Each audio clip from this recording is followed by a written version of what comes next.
As a historian, it is my duty to document history.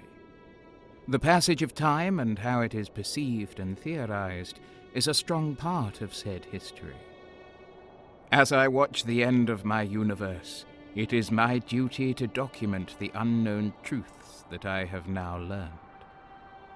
It is as I enter the next universe as a being that transcends the fourth dimension that I understand where we went wrong, and it all revolves around one planet, one man, and one onion.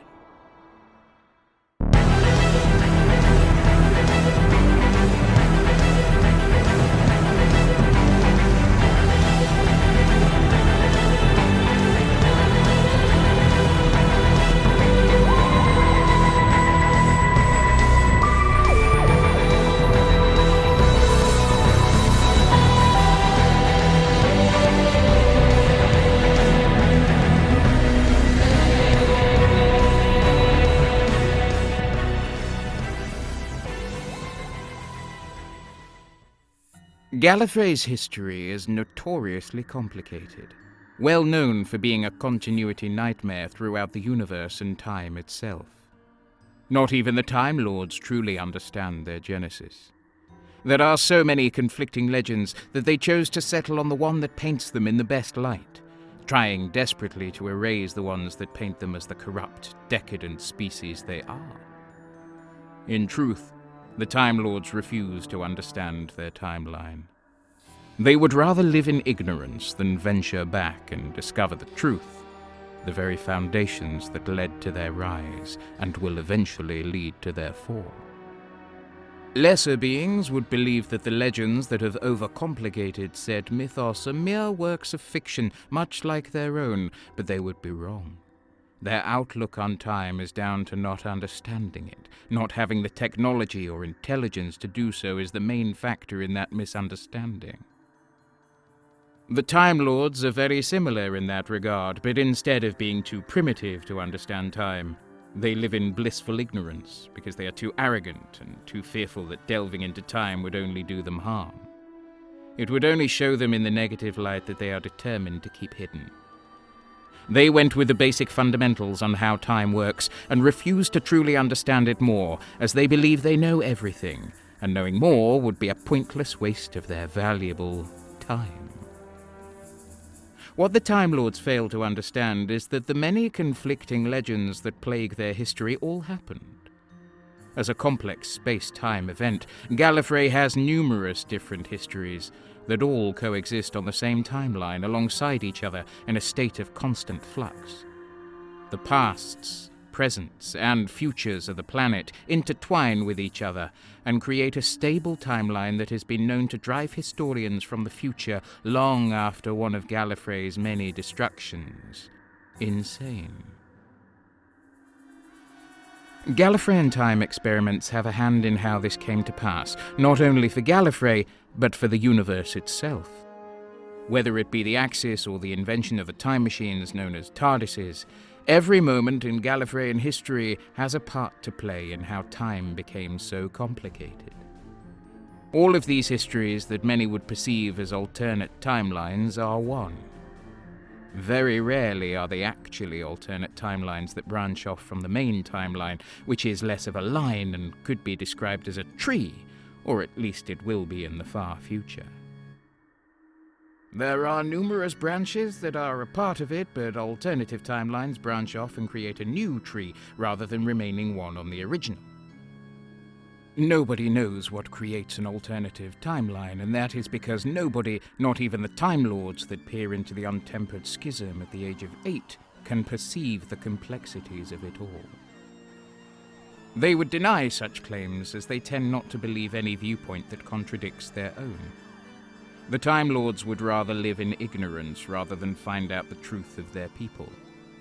From Tecteun to the weary Victorian traveller that guided Gallifrey, to the man in the bow tie who often wore a tweed jacket that assisted Rassilon during the dark times, it all happened. One of the most commonly accepted and advertised histories that the very foundations of Gallifrey itself were built on revolve around 3 key figures in Gallifreyan history. The three founders of Time Lord Society as it is known currently. Rassilon the Architect, Palix, later known as Omega, and a third founder, a founder shrouded in mystery, a founder known as the Other. This is the tale of his part in Gallifreyan history, and how an onion would play a vital role in one of Gallifrey's many histories.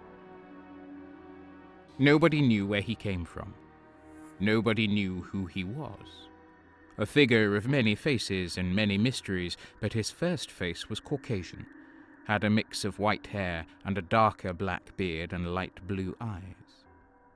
He was often found wearing a dark hat with a feather attached to the side. Although some accounts do claim he couldn't regenerate, and some claim they had many faces in their time, as established earlier, all accounts are indeed true, and there were times in which the different branches within the timeline crossed each other and met. It was a rare phenomenon that would lead to unique consequences, with the most common being two separate entities realizing they are one and the same, but also not one and the same. It often happens at key points in said timeline, and with the knowledge I have now, I know that it is the natural order that all of reality follows that dictates when it happens because it needs to. In this account, I am going to be documenting he can regenerate, and the aforementioned first incarnation that went by the Other has a key role in this story. So, where was I? Ah, yes. Nobody knew where he came from or who he was. Some say he is a hybrid. Some say he grew up with his mother and father, who were explorers, and others say he was a stranger from the future who came back in time to help Gallifrey reach its full potential. They are all true, naturally, but I'm going to be focusing on him being a hybrid. A hybrid of two warrior species, a human and a Time Lord. Half human on his mother's side. His mother being Leela of the Sevateam, and his father being Castellan Andred of Gallifrey. They had a happy life together, but it was when the seventh incarnation of a Time Lord named the Doctor, who is linked to the Other, came back into their lives as Leela was pregnant, and the Doctor knew who the baby was destined to become.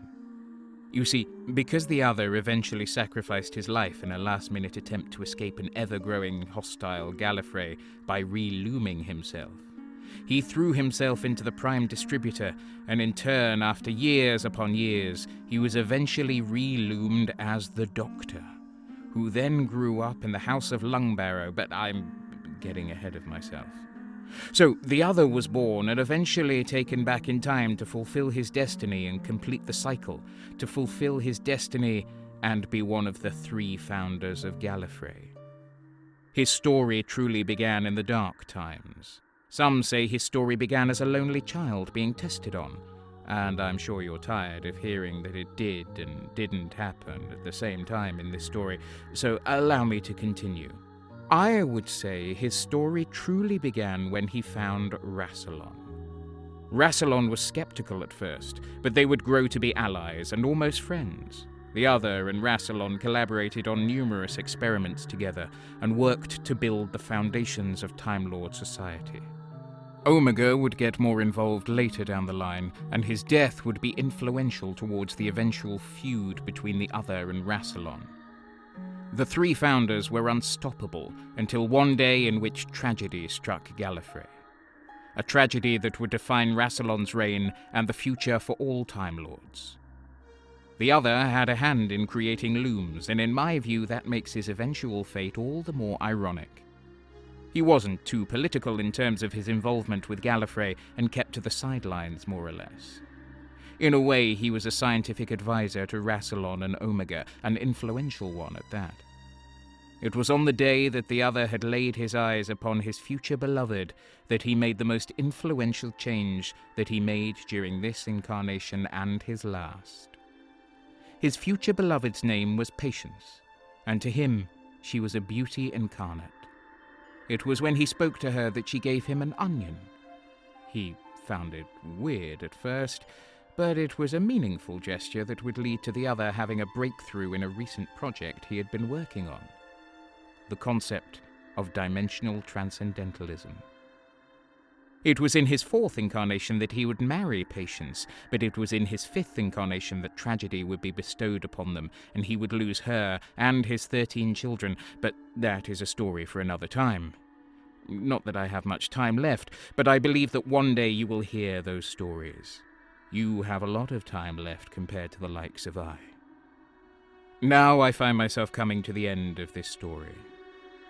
The other was nearing the end of his first life at the time, later regenerating of old age. At least that is what happened in one of the accounts. He rushed towards his quarters with the onion, the most influential onion in Gallifreyan history, firm within his grasp, and he peeled away one of the layers. As the skin peeled back, he found that the next layer was bigger than the last. He was enthralled by the idea, but also had the mysterious Patience on the back of his mind, someone he wouldn't speak to for some time afterwards. After all, although being one of the original founders of Gallifrey, he still struggled to speak to crushes. That fear was universal, and in every account that depicted them meeting. Events that take place, or people that are in every branch of history, are called constants. This feeling is a constant. He continued to study the onion, but he needed a second opinion. He didn't feel confident enough to talk to the mystery that was Patience who gave it to him, and Omega was busy at the time. Therefore he decided upon visiting Rassilon, who was in his quarters.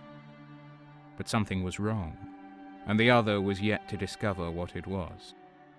You'll need some context on what was going on during this time and what Rassilon was going through. Before the Time Lords were the superior race on Gallifrey, they were mere Shobogans. The ruling matriarchy was the Pythia. The planet was briefly named Jewel sometime during this time, and it was a nickname that would stick, and was the actual name of Gallifrey in some accounts. The Pythia ruled during the Age of Chaos, and were a species that relied on magic and the idea of precognition which they could freely use. It was Rassilon who put an end to their rule. He put a swift end to their empire in a revolt. This revolt was led by Rassilon, and that led to the three founders then crafting a new Gallifrey out of the ruins left behind by the Pythia, whose descendants later became the Sisterhood of Khan and Lady Painford. What the founders didn't know is that the Pythia had one last trick up their sleeve that would leave a lasting impact on Gallifrey for generations to come. A curse that would prevent Gallifreyans from naturally reproducing. If only Rassilon knew that before expecting a baby daughter with his wife. The other made his way to Rassilon's quarters with the onion still within his hand. He was determined to discover the truth of this onion and expand on the theory of dimensional transcendentalism. He knew the onion was the answer. He knocked on Rassilon's door to no response. The other tried again with no answer availing. He then decided to await Rassilon within his quarters. He slowly opened the door and he found Rassilon on the floor. He feared the worst until Rassilon looked up towards him. Within his arms was a picture of an ultrasound. The picture was drenched in tears. The other put his hand on Rassilon. He understood what had happened and cradled his friend, joining him in his sadness. That was the day of his wife's miscarriage, and a day Rassilon nor the other would ever forget. Rassilon was a changed man after that day, a more determined man to say the least, but the other and Omega were there to help him through it. Grief is another constant.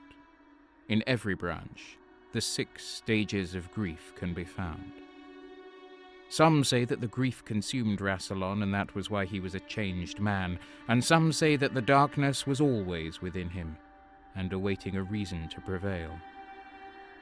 Perhaps the reason he was so obsessed with the concept of immortality, even to the point of making himself a vampire hybrid, was down to losing his unborn child. Not that the comfort given by both the other and Omega made much difference to events to come, with Omega's death and darker times approaching. Soon they would be at war. Soon they would discover new dimensions and develop TARDISes. It was Pythia's curse that led to the other creating looms, as mentioned earlier. Looms were created because of the curse. As mentioned, natural births were now impossible without miscarriage, thus looms were now necessary. The other handed Rassilon his onion not long after, and the rest is history. At least, one version of history.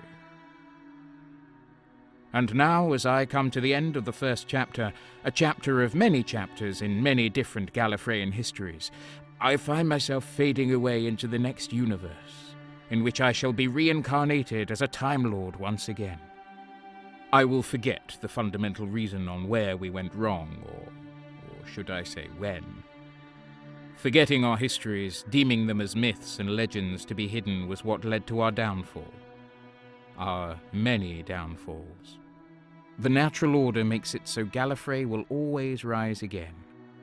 Whether that is in my universe or the next, one thing is certain. We shall always live in ignorance and fear. A fear of our past, a fear of our own corruption, and a fear of any viewpoint that isn't our own. We will always deny that there is evil in the universe. We will always deny there is more to time than we know, and we will always deny that we can grow as a race. Denying such things until it is too late is what leads to such things as time wars, and wars in heaven, endless destruction and death. It is my time now. Time to leave this behind me and find a new beginning.